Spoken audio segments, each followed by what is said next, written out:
channel does not promote any violent, harmful, or illegal activities. All content provided by this channel is meant for an educational purpose. বস্ত্র বিতরণের মাধ্যমে নেতাজি সুভাষচন্দ্র বোসের জন্ম জয়ন্তী পালন করল কোচবিহার জেলা বেসরকারি যাত্রী পরিবহন মোটর কর্মী ইউনিয়ন।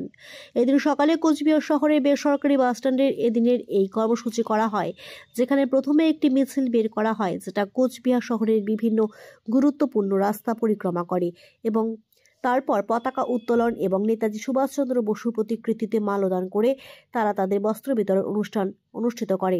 এই বিষয়ে কোচবিহার জেলা বেসরকারি যাত্রী পরিবহন মোটর কর্মী ইউনিয়নের সাধারণ সম্পাদক অজিত ঘোষ কি জানান শুনে নেব।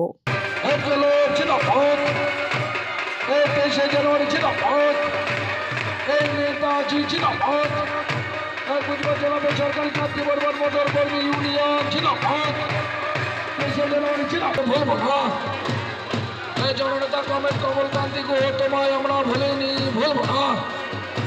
কমরেড কমলকান্তি গুহ অমর রহে, জননেতা কমরেড কমল গুহ অমর রহে। তোমায় জানাই লালে লাল লাল সালাম।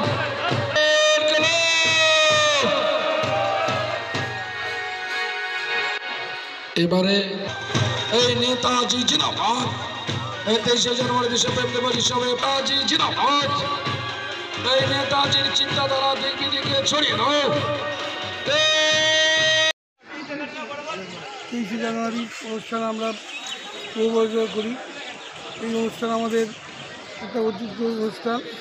এর আগে তো আমরা 23 থেকে 27 তারিখ বন্ধ করতাম, বিভিন্ন কারণে বন্ধ।